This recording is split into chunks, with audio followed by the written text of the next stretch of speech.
Selamat malam Bapak, Ibu, serta saudara yang terkasih di dalam nama Tuhan Yesus. Puji syukur kepada Tuhan kita Yesus Kristus. Malam hari ini Tuhan memberikan anugerah kasih-Nya kepada kita semua untuk membangun ibadah keluarga secara online. Dan kita bersama-sama beribadah keluarga di rumah masing-masing. Untuk itu, sebelum kita memulai, mari kita mengambil saat teduh dan hendaklah masing-masing di dalam hati mengucap yang demikian. Pertolongan kita adalah berasal dari Tuhan Allah yang menciptakan langit dan bumi, Allah yang tidak pernah meninggalkan karya tangannya, Allah yang kasih setianya kekal selama-lamanya. Untuk itu, turunlah atas kita semua kasih dan damai sejahtera dari Allah Bapa, Yesus Kristus Sang Putra, dalam persekutuan Roh Kudus. Amin. Mari Bapak, Ibu, dan Saudara yang terkasih, kita awali ibadah keluarga ini dengan bersama-sama memuji nama Tuhan dari pelengkap Kidung Jemaat nomor 19, bait pertama sampai bait ketiga. Mari sembah.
Bapak, Ibu, dan Saudara terkasih dalam Tuhan, mari kita ungkapkan rasa syukur kita atas kasih dan pemeliharaan Tuhan dalam doa. Mari kita berdoa. Bapa kami yang di sorga, kami datang ke hadirat-Mu, mengucap syukur kepadamu karena anugerah kasih yang sudah Tuhan berikan kepada keluarga demi keluarga dan setiap pribadi demi pribadi. Terima kasih Tuhan untuk memberkati kami dengan kesehatan, memberkati kami dengan kekuatan, dan segala pertolongan dalam kebutuhan kami. Kasih-Mu sungguh besar, kasih-Mu luar biasa dalam kehidupan setiap kami. Namun kami masih belum bisa membalas kasih-Mu itu dengan baik. Kami masih sering mengecewakan Tuhan dalam tutur kata maupun perbuatan kami. Kami masih belum bisa mengasihi Tuhan dan sesama kami. Oleh sebab itu ya Tuhan, kami mohon pengampunan atas dosa dan pelanggaran kami di hadapan-Mu, supaya di dalam kehidupan kami semua boleh berkenan di hadapan Tuhan. Bapa di sorga, inilah penyerahan diri kami, di dalam tangan pengasihan-Mu saja kami memohon pengampunan. Di dalam nama Tuhan Yesus kami berdoa. Amin.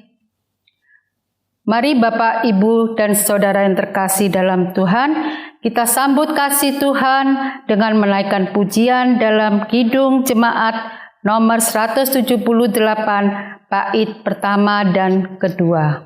Karena kasih-Nya padaku.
Tiba saatnya kita bersama-sama membaca dan merenungkan kesaksian firman Tuhan. Terlebih dahulu kita berdoa memohon tuntunan dan terang dari Roh Kudus. Mari kita berdoa.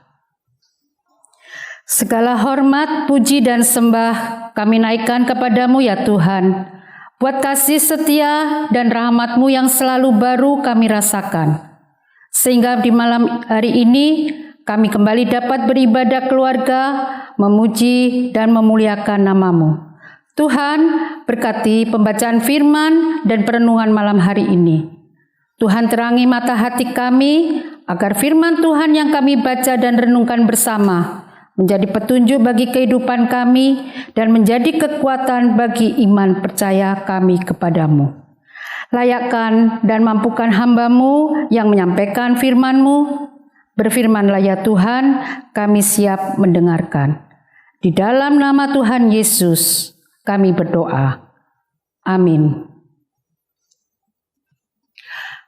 Pembacaan firman Tuhan diambil dari Ibrani pasal 4 ayat 14 sampai dengan 16. Beginilah bunyi kesaksian firman Tuhan. Yesus sebagai imam besar.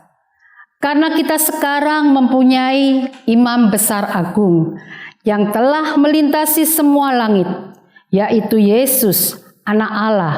Baiklah kita tetap berpegang pada pengakuan iman kita. Sebab imam besar yang kita punya bukanlah imam besar yang tidak dapat turut merasakan kelemahan-kelemahan kita. Sebaliknya, sama dengan kita, ia telah dicobai, hanya tidak berbuat dosa. Sebab itu, marilah kita dengan penuh keberanian menghampiri tata kasih karunia, supaya kita menerima rahmat dan menemukan kasih karunia untuk mendapat pertolongan kita pada waktunya. Sampai di sini pembacaan firman Tuhan. Berbahagialah kita yang gemar mendengarkan dan melakukan firman Tuhan dalam kehidupan kita sehari-hari. Amin. Bapak, Ibu, dan saudara terkasih dalam Tuhan Yesus, tema khotbah ibadah keluarga pada malam hari ini yaitu Yesus Sang Imam Besar Agung. Bapak, Ibu, dan saudara terkasih, sadar atau tidak sadar, seringkali kita tergoda untuk mendekati pencobaan. Tapi sayangnya, kita lemah dan pada akhirnya kita jatuh dalam pencobaan. Ketika pencobaan itu menerkam kita butuh pertolongan karena tidak ada satupun manusia yang sanggup menolong dirinya dari bahaya dosa. Godaan dosa yang berakibat maut tidak mampu kita lawan sebab kita lemah. Berulang kali kita jatuh dalam lubang dosa yang sama. Dosa seperti lumpur hisap yang menghisap kita makin dalam dan makin dalam.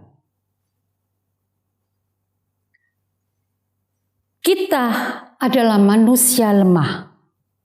Sulit sekali lepas dari jerat dosa. Sampai-sampai diri kita penuh lumpur dosa yang menjijikkan. Untuk bisa lepas dari keberdosaan, kita butuh penolong yang kapabilitas untuk itu. Penolong yang mampu mengangkat dan membersihkan kita dari lumpur dosa itu. Dan siap menjaga saat kita menghadapi pencobaan.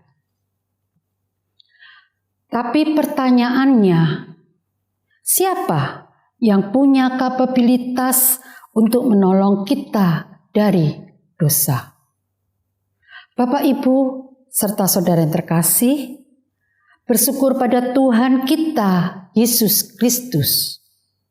Ia adalah imam besar agung yang sanggup menolong kita dari keberdosaan karena memiliki dua kapabilitas, yaitu kuasa dan belas kasihan.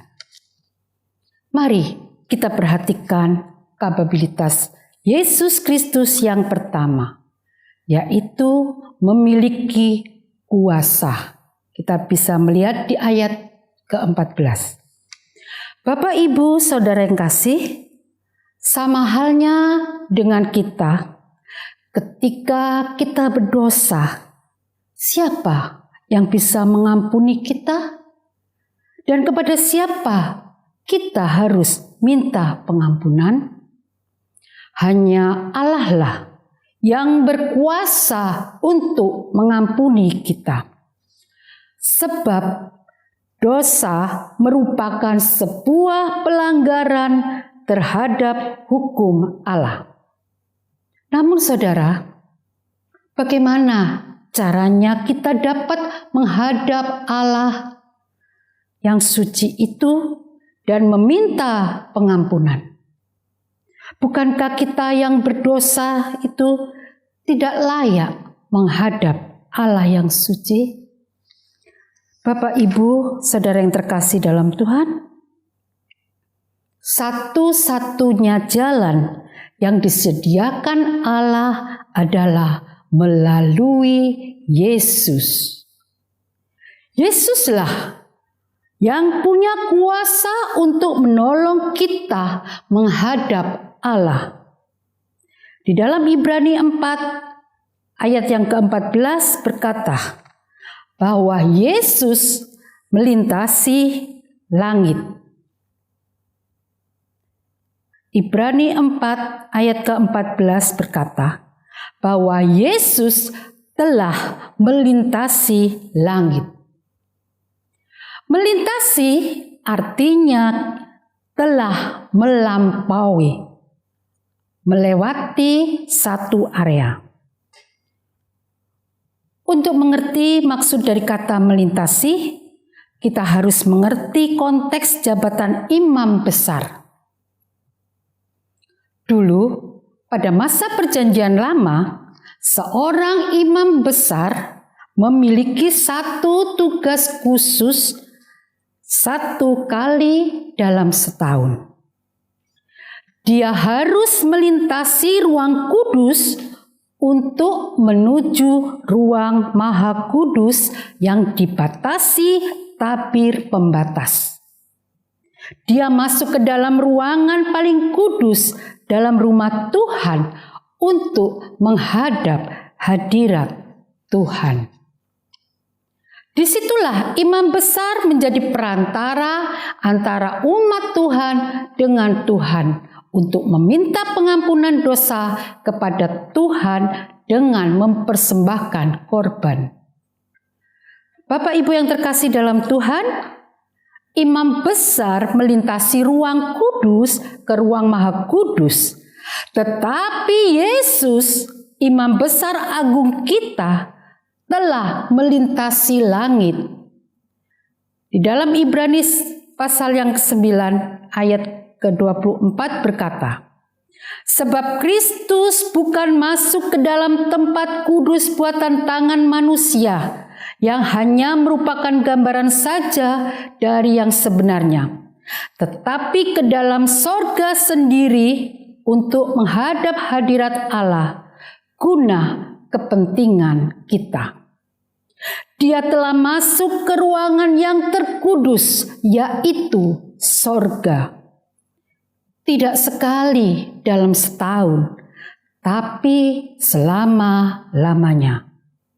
Dan ketika tabir itu terbuka, maka kita dapat memohon pengampunan dosa kepada Allah.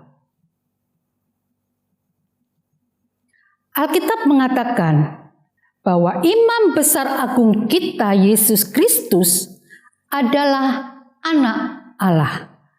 Dalam konteks Romawi, kaisar adalah disebut anak dewa.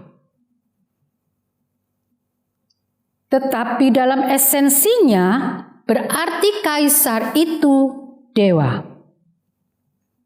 Analog inilah yang dipakai Rasul Yohanes dan penulis surat Ibrani, bahkan yang lebih agung lagi, Yesus anak Allah itu berarti Yesus adalah Allah.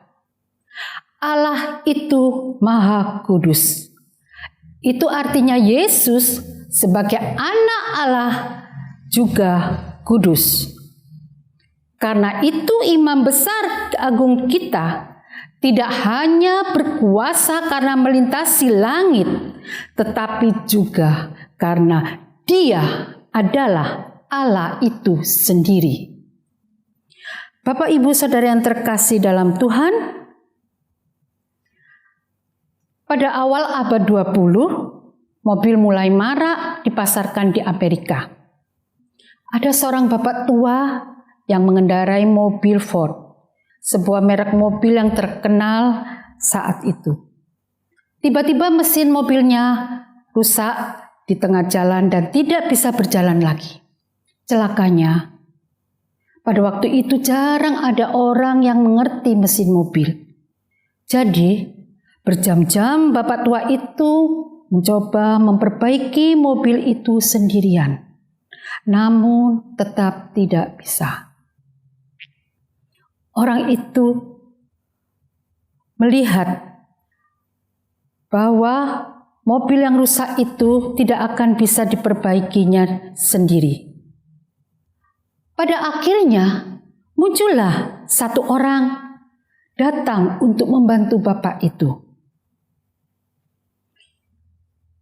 Orang itu melihat mesin mobil itu sebentar dan memperbaikinya dalam waktu singkat. Melihat kemampuan orang itu memperbaiki mobil, bapak tua itu penasaran dan bertanya, "Siapakah engkau, Tuan?" Lalu orang itu menjawab, "Saya adalah Henry Ford, pencipta mobil Ford ini." Seorang pencipta memiliki kapabilitas untuk memperbaiki ciptaannya yang rusak. Demikian juga Allah yang menciptakan kita. Dia mempunyai kuasa untuk mengampuni dan membersihkan dosa kita. Dengan keyakinan bahwa kita memiliki penolong yang berkuasa.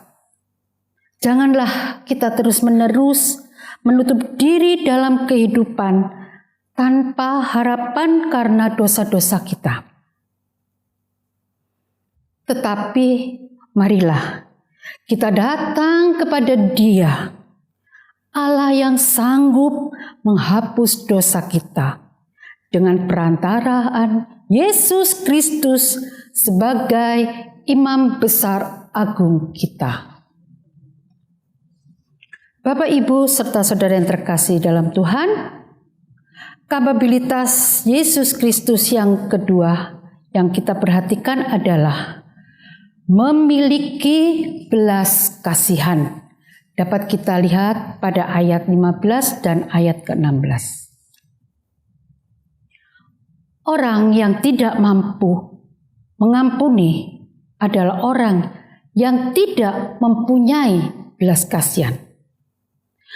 Tapi orang yang mempunyai belas kasihan adalah orang yang mengerti keadaan orang lain, sehingga ia dapat mengampuni kesalahan orang itu.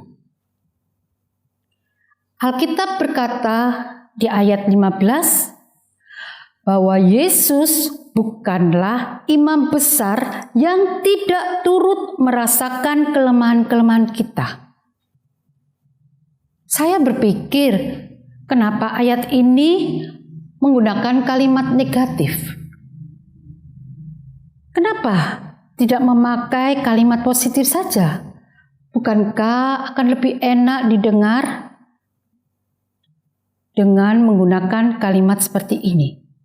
Ia adalah imam besar yang dapat turut merasakan kelemahan kita.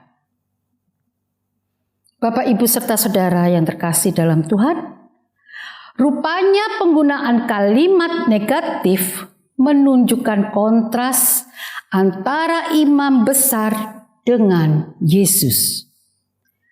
Imam besar hanya dapat mempersembahkan korban penebusan dosa umatnya tanpa harus berempati dengan kelemahan-kelemahan umatnya. Tapi berbeda dengan Yesus, Dia dapat turut merasakan kelemahan-kelemahan kita umatnya, khususnya kelemahan dalam menghadapi godaan dosa. Bapak, Ibu yang terkasih di dalam Tuhan, dicobai bukanlah dosa, namun menyerah pada pencobaan, itulah yang mengakibatkan dosa. Yesus dapat merasakan kelemahan, bukan berarti Yesus sudah merasakan bagaimana rasanya jatuh dalam dosa itu. Empati yang Yesus rasakan didapatkan dari pengalaman Yesus bahwa betapa menderitanya saat dicobai. Iblis mencobai Yesus di padang gurun dalam 3 hal, yaitu kelemahan yang terbesar di dalam manusia, yaitu kelaparan, kesombongan, dan kekuasaan.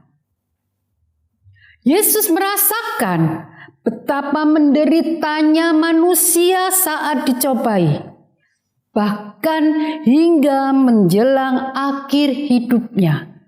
Di Taman Getsemani, Yesus menderita ketika ia tahu dirinya akan menderita disiksa. Saat itu pun ia dicobai untuk meninggalkan panggilannya.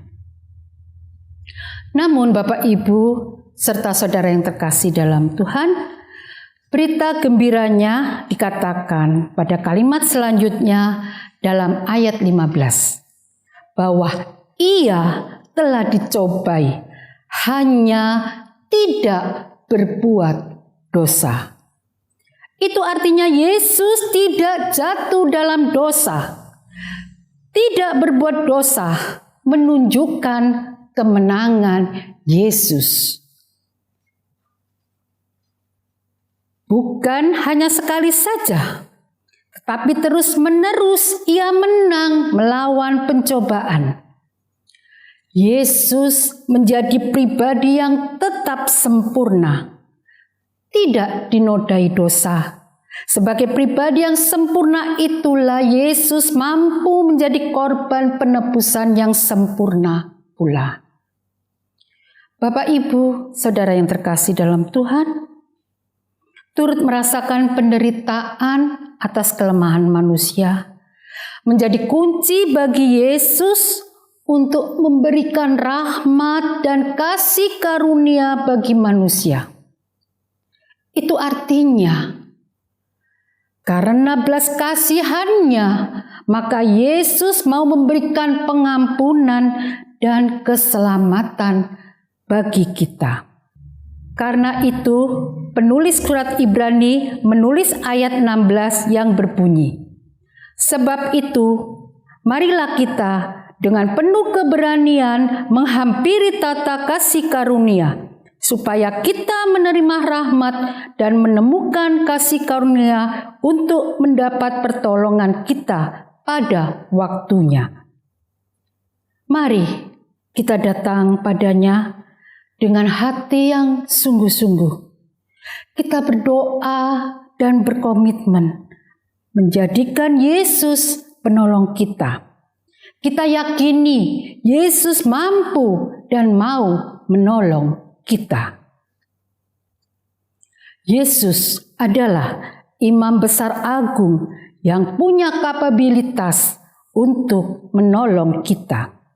Ia sanggup menolong kita dari dosa-dosa kita, sebab Yesus punya kuasa dan kemurahan.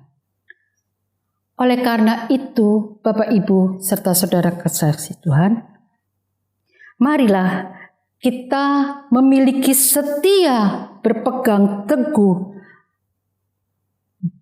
bahwa Yesus sanggup menolong kita dan terus-menerus yakin bahwa Yesus mau menolong kita. Ketika kita setia pada keyakinan kita, percayalah, Ia memberikan pertolongan itu melalui rahmat dan karunia-Nya yang akan menguatkan kita dalam menghadapi kelemahan kita dari dosa. Terpujilah nama Tuhan.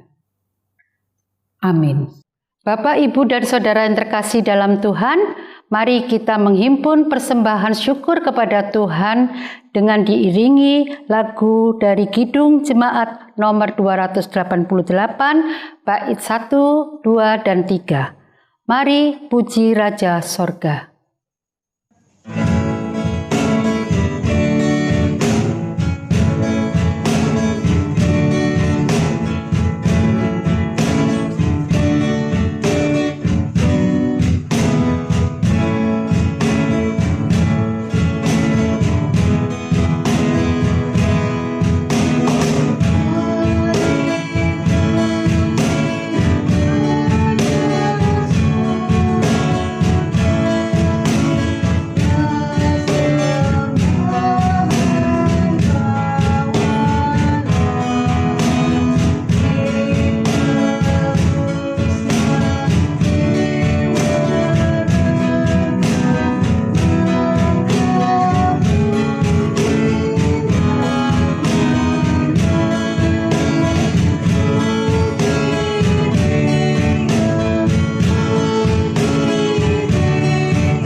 Kita bersama-sama masuk dalam doa syafaat. Mari kita berdoa. Kembali kami datang kepadamu ya Tuhan, kami mengucap syukur atas kesempatan yang Kau berikan kepada kami. Terima kasih Tuhan atas penyertaan-Mu dalam ibadah keluarga ini. Firman-Mu yang telah kami dengarkan mengingatkan pada kami agar kami tetap setia berpegang teguh pada iman percaya kami kepadamu. Dan kehadiran kami dapat membawa damai, memberikan penguatan dan keteladanan yang mencerminkan keteladanan Kristus, Sang Imam Besar yang agung. Bapa, kami datang kepadamu dengan membawa ucapan syukur dalam bentuk persembahan yang sudah terhimpun ini. Kiranya Tuhan berkati persembahan ini sehingga dapat berguna untuk menunjang pelayanan-pelayanan yang ada. Tangan-tangan yang sudah memberi dengan tulus ikhlas, Tuhan tetap pelihara hidupnya, Tuhan tetap berikan anugerah kasih kepada keluarga demi keluarga. Kami juga berdoa mohon berkat Tuhan untuk segala aktivitas maupun pergumulan warga jemaat. Tuhan menilik satu persatu keluarga yang ada di persekutuan GKJ Witrosobo ini. Tuhan hadir di tengah-tengah kehidupan mereka. Tuhan memberikan penghiburan, Tuhan memberikan sukacita, memberikan kekuatan, serta pengharapan, baik kepada yang sehat maupun yang sakit. Bapa, kiranya juga menyertai pada anak-anak kami yang masih duduk di bangku sekolah. Tuhan tetap memberi semangat belajar, memberikan ketekunan pada tugas dan tanggung jawab mereka sebagai pelajar. Walaupun dalam kondisi pandemi COVID yang saat ini sedang mereka alami, mereka tetap tekun belajar mengerjakan tugas-tugasnya di rumah. Dan biarlah melalui semangat dan ketekunan itu, pada saatnya nanti mereka boleh meraih apa yang menjadi cita-cita dan pengharapannya.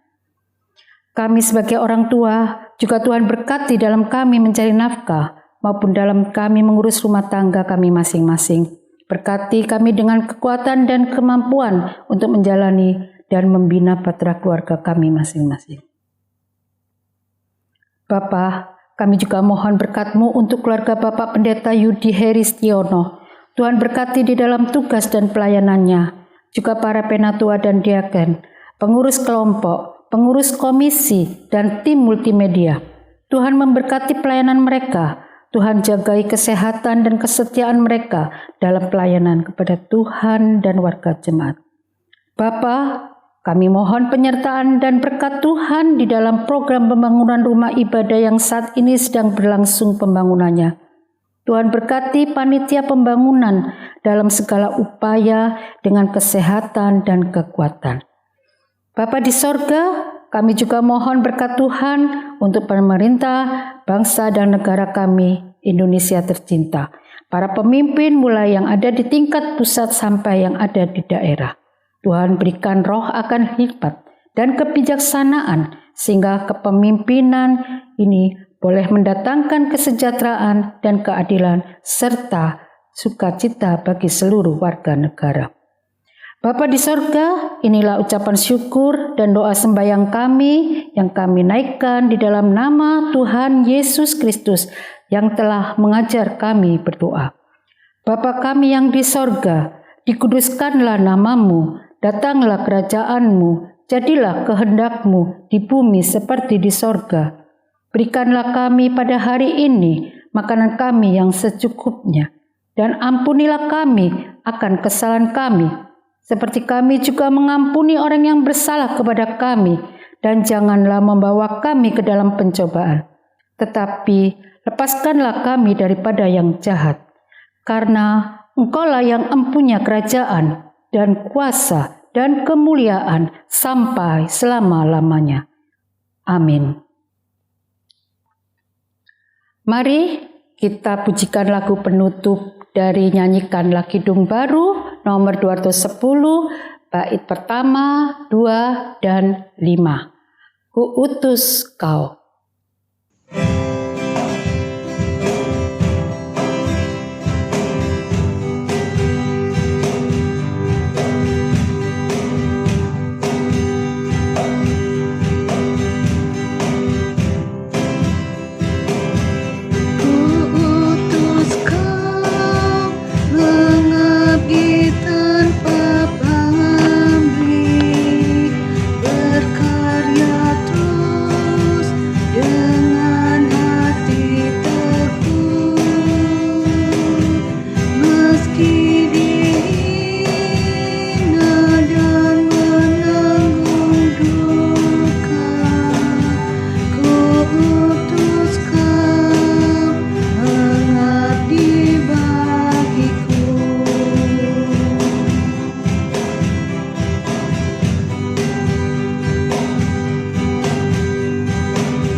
cari sesamamu yang hatinya tegar terbelenggu untuk menyelami karya di Kalvari. Ku utus kau mengiring langkahku.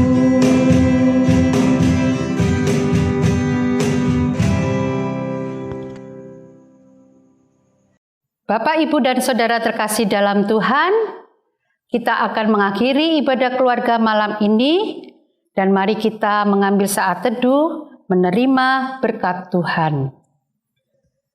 Tuhan memberkati kita dan melindungi kita. Tuhan menyinari kita dengan wajah-Nya dan memberi kita kasih karunia. Tuhan menghadapkan wajah-Nya kepada kita dan memberi kita damai sejahtera. Amin. Demikianlah pelayanan ibadah keluarga telah usai. Terima kasih, Tuhan memberkati.